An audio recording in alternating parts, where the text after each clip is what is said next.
So I want to get through this kind of engaging content. So first off, you have to be a conversation starter. This is where people miss the mark so much on social media. We are there to be social. I want you to think for a second about your customer and how they're interacting with your content. I just talked about, there isn't a business feed and an individual feed. So when I'm scrolling through Facebook, I might have just seen a meme my best friend posted that's something funny about being drunk in the morning during quarantine.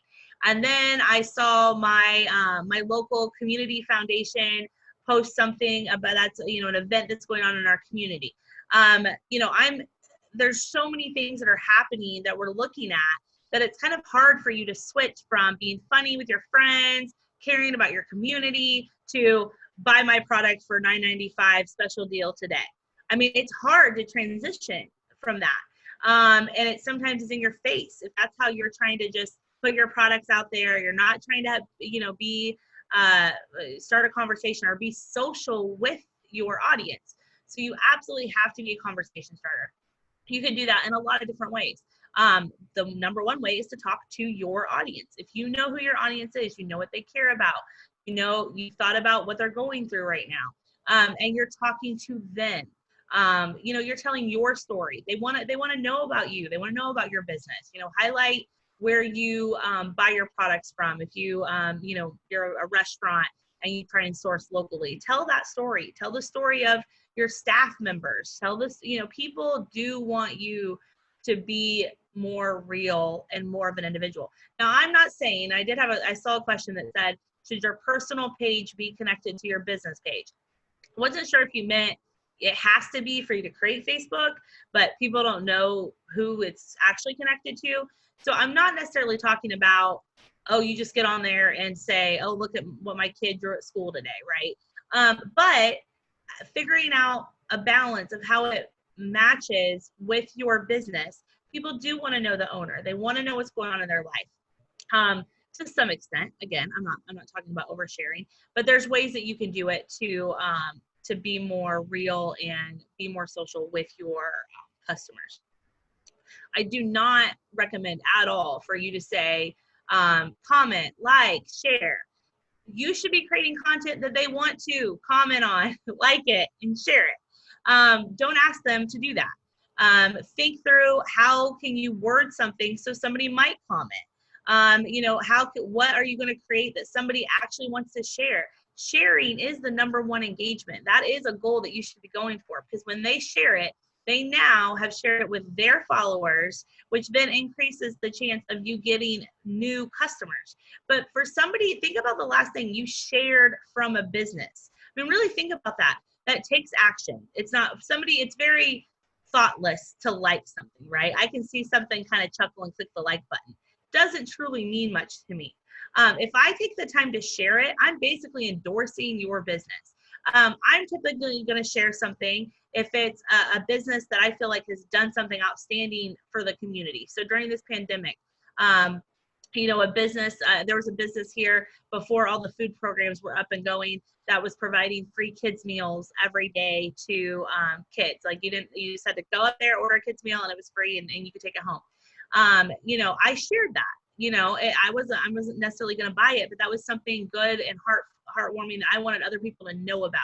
I might share if somebody does have a really great deal. I'm not like, I don't like dollars off. I don't like percents off. But if somebody's doing a package that is, I think, a really awesome thing, maybe they don't usually offer it, I might share that. But typically I'm going to share things that's more community driven that the business is doing, or they're giving props to their staff, or they're highlighting one of their customers. I'm going to share more things like that. So you've got to be thinking about that, creating shareable content. What is going to make somebody want to share it? You asking them to share it is not what I'm talking about. Them Courtney, wanting. Yep. Got a question about legal considerations. So if you decide you want to post a video with customers, should you think about the legal considerations, like have them sign a release form or anything like that? Yeah, if they're going going to be showing their face, I mean, it's in your best interest to have them sign a media release form, just to protect your business. It's kind of up in the air between like, if you actually have to or not with privacy laws right now. But if I were a business owner, if I was going to do something where I was videoing somebody face to face, like I'm asking them for a testimonial or something like that, yes, I'm definitely going to get a media release. If I am just doing a panoramic around my store, and nobody's face is right in it, or, you know, I'm not talking to somebody one-on-one, I'm probably not going to be too concerned about a media release. But if I'm telling their story or testimonial, I'm going to do some kind of a media release just to have for my own file. Great, thank you. And again, obviously having a strategy, you know, thinking through what you do want to post for the week. If this all seems overwhelming for you, you can use a content calendar. You can use, you know, HubSpot or any of the buffer, anything like that you want to use to kind of help you manage posting. So if you want to develop all your posts on a Sunday and then have them scheduled for the week, but you have to be consistent.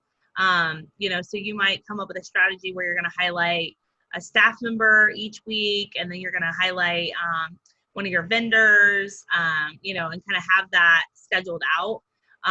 But you definitely, you need to do more than here's my products, please buy them. So here's a couple of post ideas. People like to be asked for advice and input. They want to give input on that. I'm helping a restaurant start, and we've just been doing posts like, it's an Italian restaurant. So it's like, you know, do you like Alfredo or marinara? And people, I mean, it doesn't take much to ask that, but they're engaging with us. You know, you might be thinking about offering a new product, put it out there. People want to talk to you about it. You know, polls, anytime you have an event, you definitely want to create the event on Facebook, have people share that. I'm doing live videos. So if you want to do like ask the expert or talk to the chef, or, you know, we've had a lot of people with what's going on right now have had restaurants actually do virtual cooking classes via Facebook Live, Q&As, hints. So I saw a lot with the construction. You know, again, people want content they can use. They're not there just to look to buy stuff. So you're not going to lose the sell of building a deck by posting some steps on refurbishing a deck, because you post it, they look at it. If it was easy enough for them to do, you wouldn't have a business. So more than likely, they're going to look at it. They're going to be intrigued by it. They're going to think about it and be like, I think we should probably just hire somebody. And they're going to think about you because you didn't ask them if you could build a deck for them. You showed them some tips. And so they trust you more, and they see you as a subject matter expert. So here's some ideas here for posts.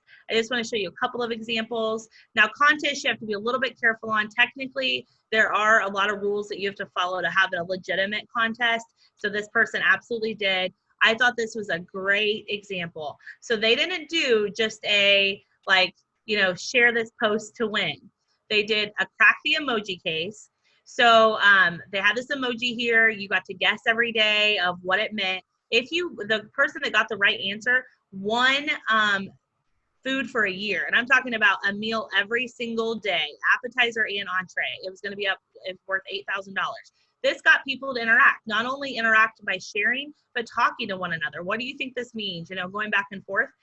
What was really cool was somebody started asking for a hint. This wasn't actually part of their strategy. Somebody said, hey, can we get hints? So this business is very, very philanthropic. So if you see here, they said, okay, we'll give you a hint.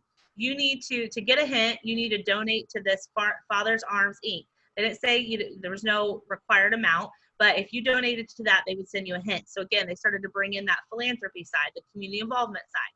Then what was really cool, I don't think I have a picture here, I don't, but the person that ended up winning felt bad taking the full $8,000 food card because she had help from her coworkers, and she worked for the sheriff's office. So he actually, 60 people worked at the sheriff's office, and she asked if she could share it. So instead of doing the one $8,000 gift card, he did 60 $100 gift cards to the sheriff's office. So it ended up playing out to just be a great overall way to engage in the community through this contest. This one here, this person is at a higher advantage with social because the stuff that they make is something that people typically want to share. This is a really small business in a really rural area. The lady knows nothing about social media. She'll tell you that. She's like, I have no idea. She's like, is this good? It has 55,000 shares. And it's this little itty bitty business in Rockville. So they, unfortunately, when I talked about it, what is a win on Facebook, again, they're working on this. They don't mind me talking about this. The problem they had was they were getting a ton of shares and a ton of engagement because people like quotes and people want to post for inspirational quotes, but they didn't have any kind of e-commerce setup. So people were sharing, but they had no way to actually purchase the item at all. There wasn't a link to it. There wasn't any content that says message us, we'll ship it to you. So they got a lot of engagement out of it, 55,000 shares. And this is just one post, but they didn't get a lot of sales out of it. So again, that is why I say it's really important to know what your win is and make sure that then knowing that a sale is a win for them, they now are doing like, message us, we'll ship, send you a PayPal. And now they're actually starting to get traction and sales and revenue from their social. Real quick, again, this is an example of an Instagram feed. These are two local companies, but look how branded it looks. When I talked about that brand consistency, what do you want that look and feel to look like? This is what I'm talking about. Both of them, again, very small, one location. But you look at it, and if you didn't know any better, you would think, I think this Wheelhouse Donuts could stand up to Starbucks, what they post. It just looks like a strong brand just because they've taken the thought and time with what they're posting. I wanted to cover real quick, because somebody put in here hashtags. So hashtags, what's really important with hashtags is if you are a geographic specific business, so you're a brick and mortar, or even if you're online, but you're really looking at people local to you, you're a service provider, geo-specific hashtags are super important. So people can follow a hashtag on Instagram. So what is great about that is, for instance, and I'll say Bloomington. I guarantee hashtag in Bloomington, hashtag B-Town, right? So people probably follow that. So if you're a business, let's say you've got a store downtown, if you put hashtag B-Town and somebody already follows that, well, then your post might show up in their feed and they didn't even know about you, and now they do. Or I'm going to visit Bloomington, so I look up hashtag B-Town because I know that that's probably a good hashtag, and I want to look at what everybody posts. Then I'm going to see your post there. People, nothing is going to hurt your post by putting a bunch of hashtags that aren't going to bring you in business. You see people all the time with like 25 hashtags. That's fine if you want to do that. But if you're using general hashtags, let's say I'm using hashtag engagement. It's such a huge hashtag. If I'm a wedding planner and the only place I work is right here in Terre Haute, just using engagement probably isn't going to get me too much. Now, if I'm an online retailer that sells wedding bouquets, then I definitely want to use just hashtag engagement because people are following that, and it doesn't matter if somebody finds me in California or Indiana, they still might want to buy my bouquets online. But at the bare essence, if you're a local place, you absolutely want to use hashtags that are related to your local area. For us, it's CU in Terre Haute, Indiana State University. You can look those up, and you can actually just search a hashtag and it'll tell you how many posts are related to that hashtag, and then you can follow it. So I'd recommend you do that now, even if you don't start using the hashtags, start following them so you can see what has the most engagement with the hashtags.